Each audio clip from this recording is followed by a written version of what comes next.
देखो, ये सारे संसार की हालत देखकर क्या दिल को दर्द होता है क्या? सोच रहे हो कि दुनिया की हालत क्या हो रही है, दुनिया क्या कह रही है? सोच रहे हो? देख ले तेरे संसार की हालत क्या हो गई। भगवान को कह रहे, किसको कह रहे? देख ले तेरे संसार की हालत क्या हो गई भगवान, कितना बदल गया इंसान। क्यों कह रहे हैं? आज दुनिया की हालत ऐसी क्यों बदल गई इतनी जल्दी? इसके जिम्मेदार कौन है?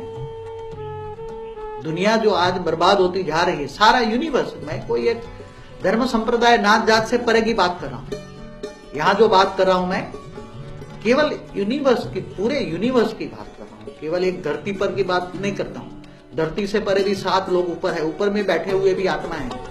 साकार मनुष्य जो बैठे हैं वो तो 700 करोड़ है, जो अनगिनत आत्माएं ऊपर बैठी हैं, ऊपर बुभुर लोक, महालोक, जनलोक, तपलोक, परमधाम में बैठी है, ब्रह्मापुरी, विष्णुपुरी, शिवपुरी, 7 लोक में भी ऊपर बैठी हैं, और 7 लोक पाताल लोक में भी आत्माएं बैठी है। इस ब्रह्मांड के 14 लोक में जो आत्माएं बैठी हैं वो सारी चिल्ला रही है। क्या कर रही है?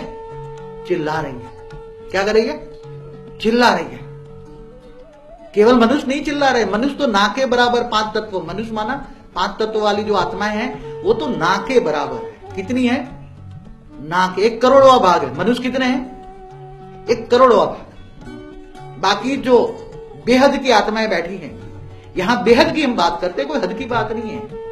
इस ब्रह्मांड के जो 14 लोक हैं उसके अंदर अनगिनत आत्माएं कोई 3 तत्वों में हैं, 3 तत्वों में, जो ऊपर बुभुर लोक है, महालोक है, जनलोक है, तपलोक है, ब्रह्मापुरी, विष्णुपुरी, शिवपुरी, फिर उसके ऊपर परमधाम में बैठी है, नीचे धरती से नीचे ये भूलोक है।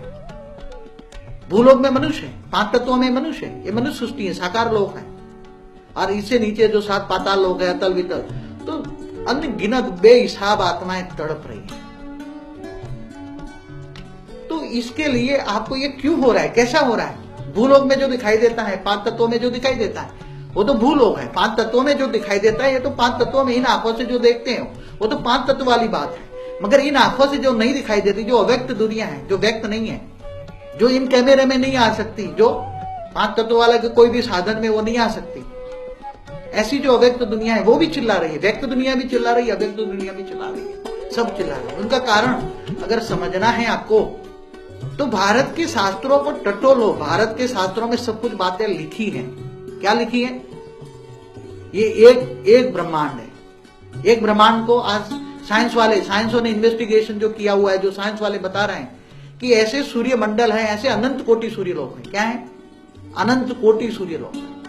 तो भारत के शास्त्रों में एक ब्रह्मांड का रचयिता शिव ने ब्रह्मा विष्णु शंकर की रचना की। ब्रह्मा द्वारा सर्जन, विष्णु द्वारा पालना और शंकर द्वारा विनाश। तो अभी जो कौन सा समय माना काल चक्र, काल माना समय, आपको काल चक्र समझना पड़ेगा। महाकाल चक्र, आपको महाकाल चक्र समझना पड़ेगा। क्या समझना पड़ेगा? महाकाल चक्र। काल माना समय, काल माना गति, काल माना पावर।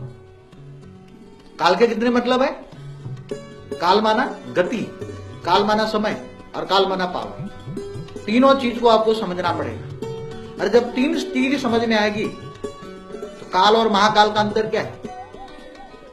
तो जैसे एक ब्रह्मांड है, एक ब्रह्मांड का रचयिता शिव है, एक ब्रह्मांड का रचयिता शिव है, ऐसे अनंत कोटि ब्रह्मांड है। अनंत कोटि ब्रह्मांड का शिव का रचयिता भी, शिव को एक परम आत्मा कहते हैं। क्या कहते हैं? शिव को परम आत्मा कहते हैं। आत्माओं का रचयिता परमात्मा, तो इस ब्रह्मांड का रचयिता परम आत्मा है। क्या है? इस ब्रह्मांड का रचयिता शिव कौन है? परम आत्मा है। क्या है? परम आत्मा। परम आत्माओं का रचयिता परम पिता है, सुप्रीम फादर है वो, जिनको पर ब्रह्म कहते हैं। पावर में से परम आत्माएं निकली। क्या? पावर में से परम आत्माएं निकली, और परम आत्माएं माना शिव ने ऐसे अनंत कोटि ब्रह्मांड बनाए। तो परम आत्मा अनंत कोटि ब्रह्मांड है, अनंत कोटि सूर्य लोक है। तो अनंत कोटि जब ब्रह्मांड बनते हैं, अनंत कोटि शिव बनते हैं, तो शिव का भी रचयिता महाशिव है। इसलिए हम महाशिवरात्रि मनाते हैं। क्या? महाशिव, महाविष्णु, महाब्रह्मा, इन सबका राज समझना पड़ेगा आपको। अनंत कोटि ब्रह्मांडों की उत्पत्ति कैसे हुई? परम आत्मा भी, शिव की भी रचना कैसे हुई? शिव और परब्रह्म अलग चीज है। जो शास्त्रों में सब मिक्सअप कर दी है, शास्त्रों में भी थोड़ी मिक्सअप है, शास्त्रों को समझने वाले अभी क्योंकि इतनी ताकत किसी में समझने की रही नहीं है।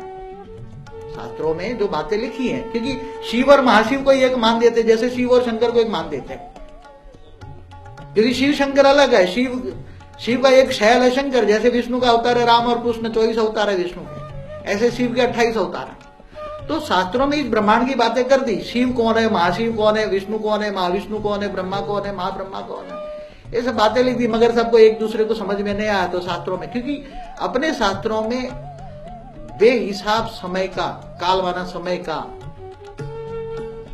हिस्ट्री, समय की हिस्ट्री लिखी हुई है, अनंत कोटि ब्रह्मांडों की रचना। तो अनंत कोटि ब्रह्मांडों के रचयिता है परमात्मा माना शिव। तो परमात्मा जब जीव बन जाता है, शिव जब जीव बन जाता है, तो शिव जीव कब बन जाता है? पहले तो एक ब्रह्मांड की अपने एक ब्रह्मांड है, इस ब्रह्मांड का शिव निराकार परमात्मा ने, परमात्मा थी क्या, उसमें परम तत्व थे, तो परम तत्व से शिव ने निराकार एक संकल्प किया, मैं एक से अनेक हो जाऊं, तो शिव शक्ति बने, शिव शक्ति फिर विष्णु की, फिर ब्रह्मा की। आप सारी हिस्ट्री वो है उसमें देख लेना है कि महाकाल चक्र के बारे में बहुत कुछ कहना है आपको, महाकाल चक्र समझाना है, केवल काल चक्र नहीं।